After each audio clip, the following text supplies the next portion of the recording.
Бәріне сәлем. Әлемде неше түрлі программалау тілдері шығып жатыр. Ал вебте жеке дара JavaScript өз билігін жүргізуде. Ал сен болсаң, оны әлі үйренбедің. Ал мына курс дәл сенің жағдайыңа сәйкес бастаушыларға арналған.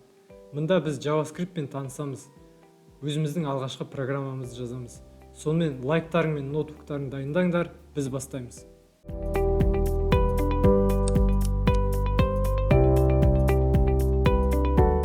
Қысқаша айтатын болсақ, JavaScript браузерге интерактив қосатын программалау тілі. HTML сайттың қаңқасы болса, CSS оның түр әлпеті әдемілігі. Ал JS оның тірілтетін, қозғалтатын жаны десек те болады. Айтпақшы, бұл курсты бастамас бұрын HTML CSS пен танысып алуға кеңес беремін. Ол үшін жоғарыда пайда болатын сілтемеге кіріп, 15 сабақтан тұратын курсты өтіп шықсаңыз болады. JavaScript веб-разработкада ғана емес, бэкэндте, мобильді разработкада, тіпті компьютерлерге программа жазуға қолданылады. Бір тілді ғана білу арқылы өзіңе сайт жасайсың, мобильді қосымша жасап аласың. Оларға ақпаратты сақтайтын бэкэндін жазып та аласың. Керемет емес пе?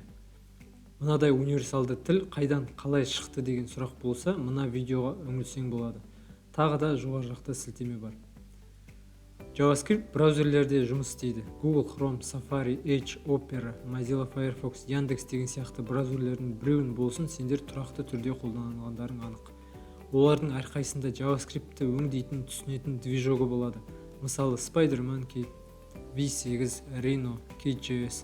Әр сайтқа кірген сайын сол движог кірген сайттың JS кодын өңдеп, сендерге сайтты істетіп береді. Бағана айтқандай, JS тек браузерде емес, басқа да операциялық жүйелерде істей береді. Оған Node.js-тің шығуы себеп болған. JavaScript үйреніп бастағанда ES дегенмен көп кездесесіңдер. Ол ECMAScript деп аталады. Қысқаша түсіндірсем, ол JS-тің ресми атауы.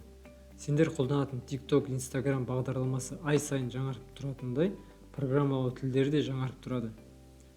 ES-тің қасына жылы жазылса, мысалы ES 2015, ES 2016, ES 2017, сол жылы JavaScript-тің жаңа нұсқасы сол жылы шыққан деген сөз. Айтпақшы, JavaScript Java-мен еш қатысы жоқ. 90 жылдары Java танымал болған соң ұқсатып қоя салған. Ал TypeScript, CoffeeScript дегендерді естіген болсаңдар, ол JavaScript-тің өзге түрі, бірақ сәл өзгерістер қосылған.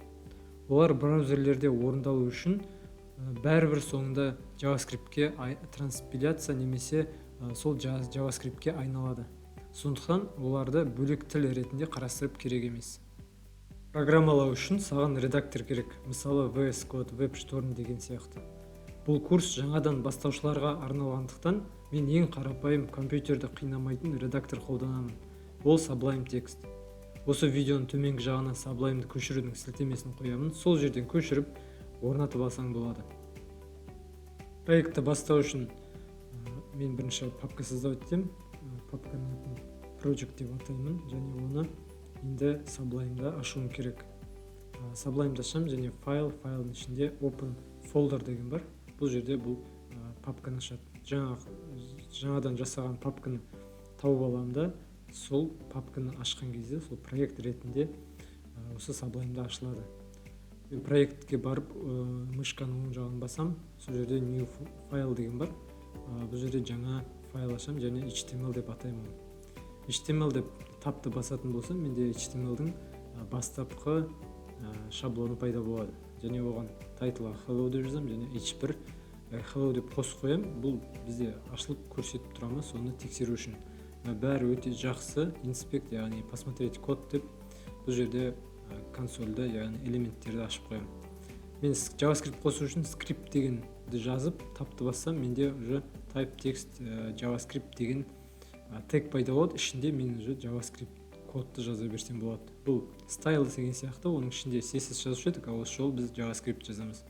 Console.log жазам, Console.log бұл жерде ішінде бір кез келген сөз жазсам, ол біздің консольда шығатын болады. Міне оң жағына барсақ, сол сөздің index.html 11, яғни index.html деген файлдың ішінде 11-ші жолда бұл код жазылып тұр және сол орындалып тұр деп тұр.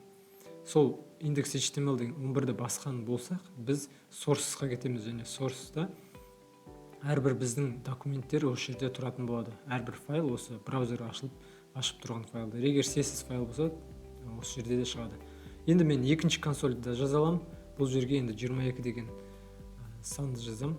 22 деген ол да шығып тұр. Бұл жерде енді индекс HTML 12-ші жол.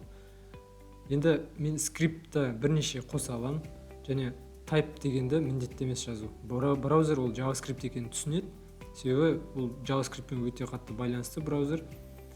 Бұл жолы енді мен 20 деген санды жазам, 20 және ол да шықты. Бұл жолы 15-ші жолда.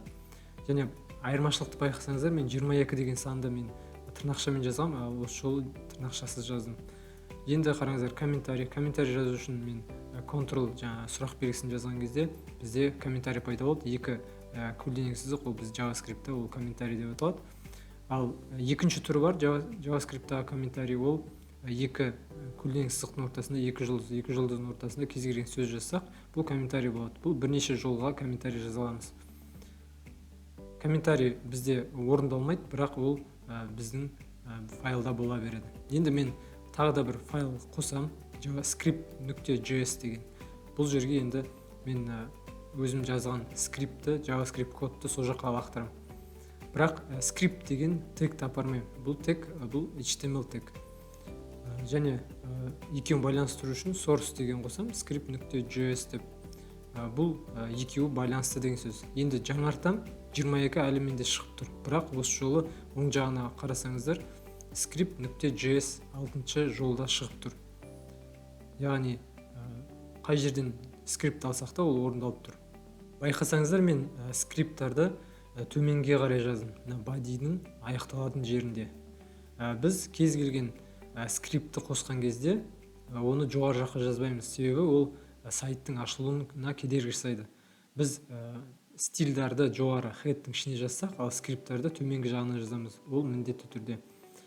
Сол кезде біздің сайт бірден керек ақпаратын көрсетеді, бірақ бізге қатты керек емес JavaScript-тарды кейбір функцияларды кейін ғана ашады. Осы видеоның соңына дейін жетіп, жаңағы мен жасағанды қайталасаң жарадың. Өзіңді алғашқы программа жазуыңмен құттықтаймын. Өзіңді программашымын десең де болады. Келесі сабақтарда бұдан да күшті нәрселерді үйреніп, білімді шыңдаймыз.